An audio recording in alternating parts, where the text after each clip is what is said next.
Most people don't ruin their lives all at once.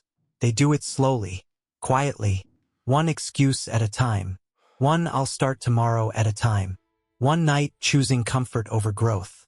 And the dangerous part is nothing feels wrong in the moment. You still wake up, you still eat, you still breathe, so you think you're fine. But deep down, you know something is off. You feel it when the room goes quiet. You feel it when you're alone with your thoughts. You feel it when you see someone else doing what you know you could have done. That feeling isn't jealousy. It's regret trying to warn you early. You weren't born confused. You weren't born lazy. You weren't born without potential. You learned hesitation. You practiced avoidance. You trained yourself to stop when things got uncomfortable. And now you're wondering why life feels heavy. Let me tell you something most people won't say out loud. Your life looks the way it does because of what you repeatedly tolerate. The habits you excuse. The standards you lower. The promises you break to yourself. Every time you say you'll do something and you don't just lose progress. You lose trust with yourself. And once you stop trusting yourself, everything gets harder. You hesitate more. You doubt more. You overthink more. You wait more. Until one day, waiting becomes your identity. That's where most people get stuck. Not because they can't change, but because they don't believe themselves anymore. Right now, you might feel tired, drained, behind, like everyone else got a head start. But listen carefully. You're not tired because you're doing too much. You're tired because you're doing too many things that don't matter. Scrolling, escaping, planning without executing, thinking without moving. That drains you. Action gives energy. Progress gives clarity. But action requires one thing most people avoid: responsibility. The moment you accept that no one is coming to save you, something shifts. It hurts at first, feels heavy, but then it becomes freeing. Because if no one is coming, that means your life is in your hands. Not your past, not your parents, not your luck, not your circumstances. You. And that's where garage wisdom begins. Not in noise, not in hype, in silence, in the moments no one records, in the moments when quitting would be easy and unnoticed. Picture a late night, a quiet space, no audience, no validation, just you and the work.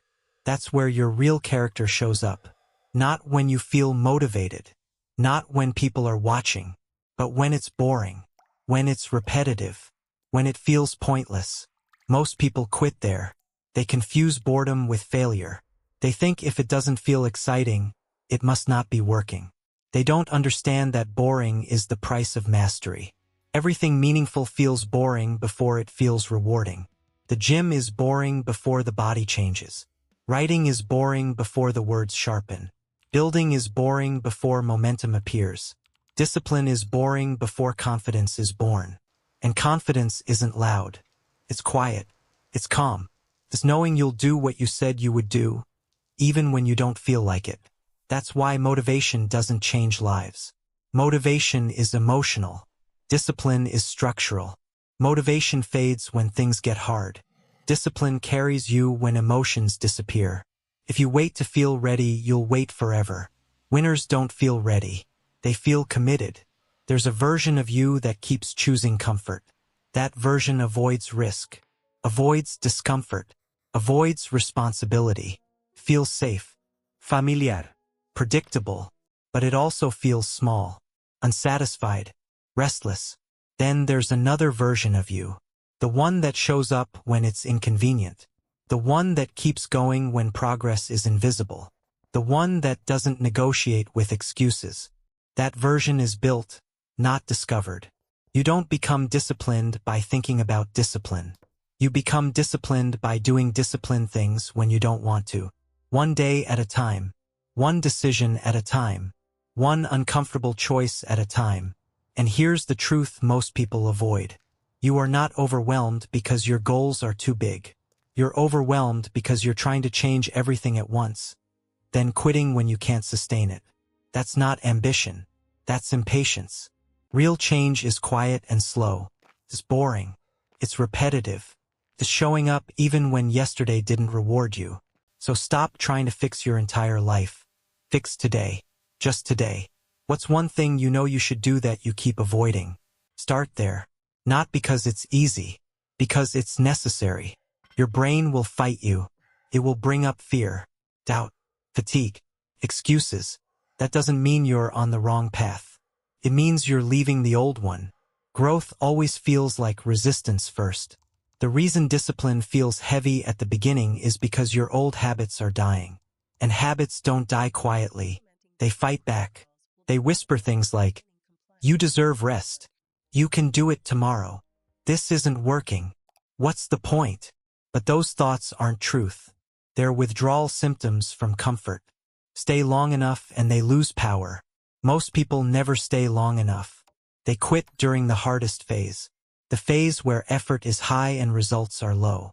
The phase where you're building the foundation. And foundations are invisible. Nobody claps for foundations. But everything stands on them. You don't need to be extreme. You need to be consistent. Extreme effort burns out.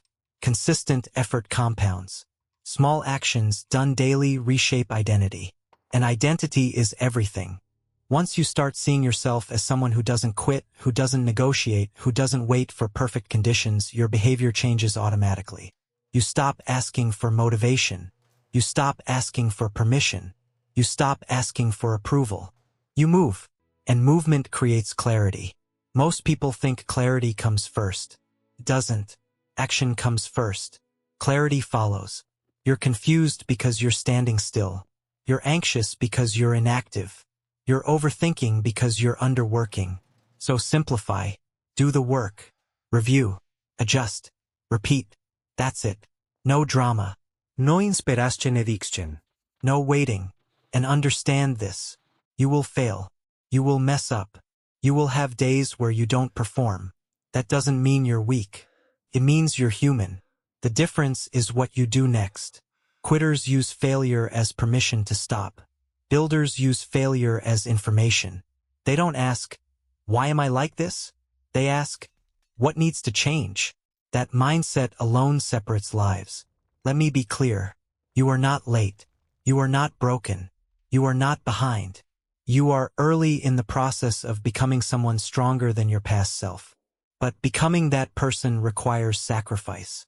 It requires letting go of who you've been. Letting go of habits that feel good now but hurt later. Letting go of excuses that protect your ego but kill your future. And that's uncomfortable. But comfort is expensive.